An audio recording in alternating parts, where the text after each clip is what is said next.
पुराणों के अनुसार जोगे तथा भोगे दो भाई थे। जोगे धनी था और भोगे निर्धन, दोनों में अत्यंत प्रेम था। जोगे की पत्नी को धन का घमंड था, लेकिन भोगे की पत्नी सरल हृदय की थी। पितृपक्ष के आने पर जोगे की पत्नी ने उससे पितरों का श्राद्ध करने के लिए कहा तो जोगे इसे बेकार का काम समझकर टालने लगा, लेकिन उसकी पत्नी जानती थी कि यदि ऐसा नहीं किया तो लोग बातें बनाएंगे।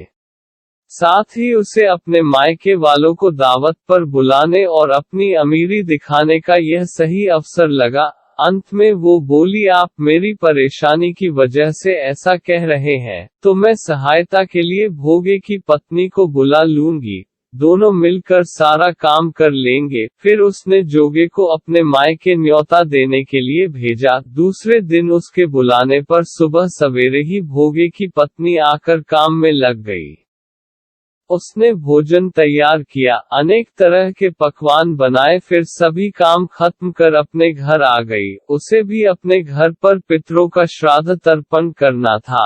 इस मौके पर जोगे की पत्नी ने उसे नहीं रोका और ना वह रुकी। दोपहर के समय पितर भूमि पर उतरे। जोगे भोगे के पितर पहले जोगे के यहाँ गए तो उन्होंने देखा कि उसके ससुराल वाले पहले से ही भोजन पर जुटे हुए हैं। आखिरी में वो भोगे के घर गए जहां पितरों के नाम पर अग्यारी दे दी गई थी।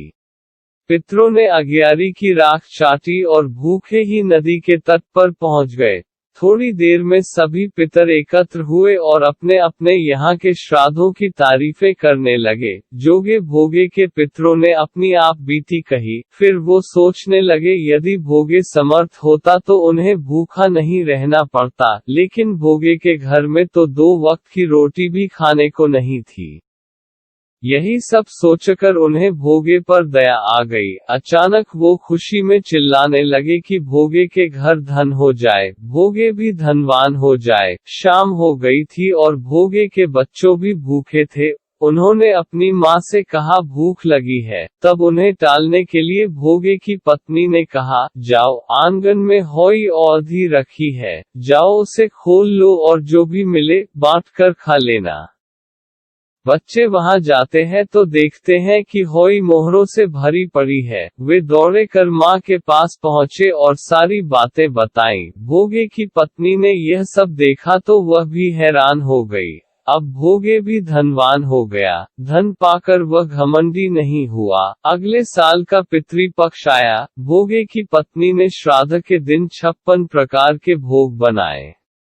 ब्राह्मणों को अपने घर बुलाकर श्राद्ध किया, भोजन कराया और दक्षिणा दी। सोने चांदी के बर्तनों में जेठ जेठानी को भोजन कराया। इससे पितर बहुत प्रसन्न और तृप्त हुए।